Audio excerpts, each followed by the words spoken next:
Bonjour à chacun et chacune d'entre vous. Que le Seigneur vous accorde sa grâce et sa paix en cette journée. J'aimerais vous partager une petite pensée concernant l'arbitrage. L'arbitre que nous pourrions appeler dans des relations tendues. Je lis avec vous Colossiens 3,15. Je vais vous le lire dans 5 traductions pour vous montrer combien c'est un art difficile que de rendre un mot dans une autre langue, avec toutes ses nuances. Colossiens 3,15. Je commence par la version seconde, la plus classique.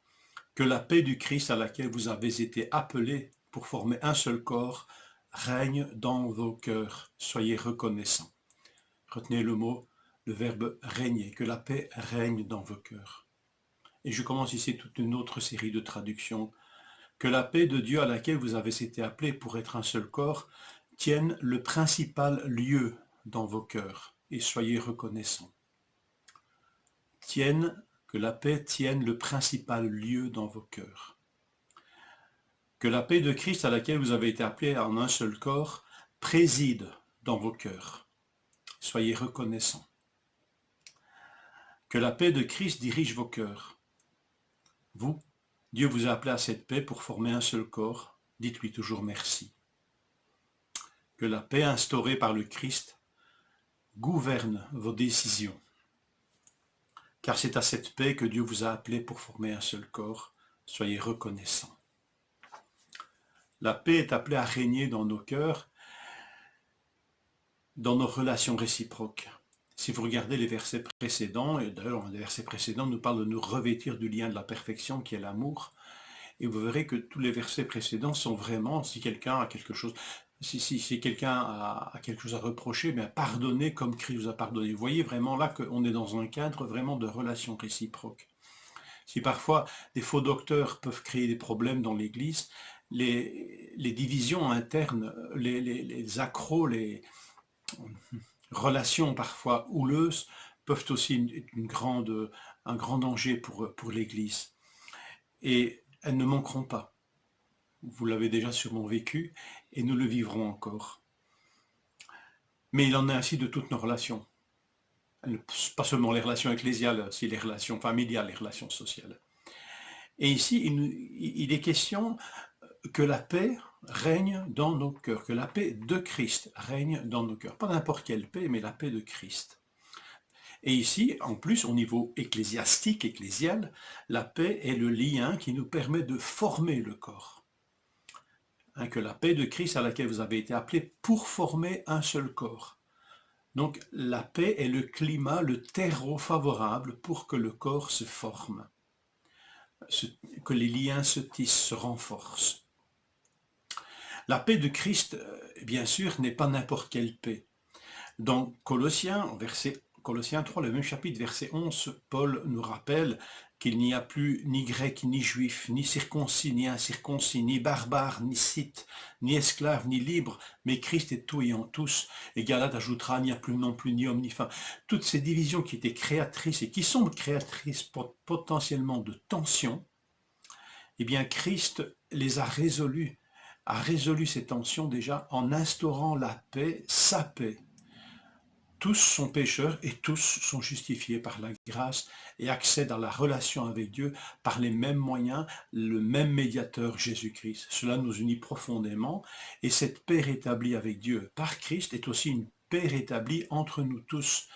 Pas un ne peut se mettre en avant la supériorité de sa condition sociale, raciale, sexuelle, etc. pour dire moi j'ai plus d'accès que toi, j'ai plus raison que toi. Combien de tensions, de tensions ne sont-elles pas, n'ont-elles pas à la source cette prétention à avoir raison en fonction de ma condition, en fonction de ce que je suis. Voilà, j'ai raison parce que je pense comme ça. Christ est venu mettre la paix de Christ, par le sang de sa croix, d'une manière dramatique, spectaculaire.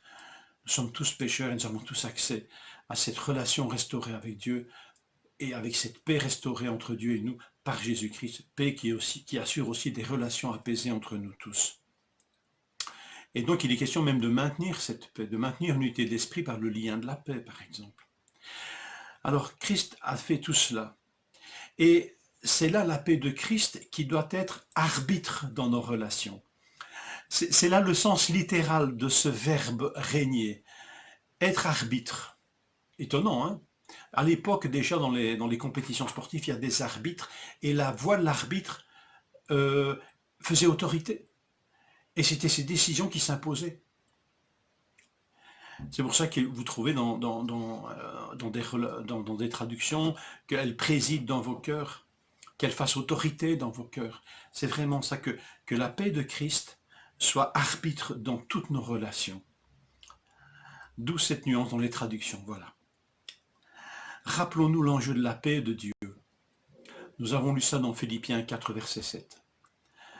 Et la paix de Dieu, après avoir exposé à Dieu tous nos besoins, tout ce qui pèse sur nos cœurs, c'est une exhortation à la prière, Philippiens 4, 6, et puis Philippiens 4, 7 nous dit que la première chose que Dieu fait quand nous prions, c'est la paix de Dieu qui surpasse toute intelligence, gardera nos cœurs et nos pensées en Jésus-Christ.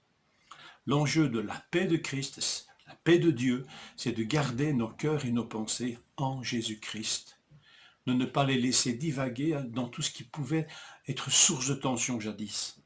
Garder nos cœurs et nos pensées en Jésus-Christ. Pensez aux choses d'en haut, comme nous dit l'Épître aux Colossiens, verset 1, là où Christ est à la droite de Dieu. En cas de tension, la paix de Christ doit être arbitre dans nos échanges, dans nos pensées. Que cette paix et que cette grâce, presque toujours associée, paix et grâce, nous soit donnée en toutes circonstances.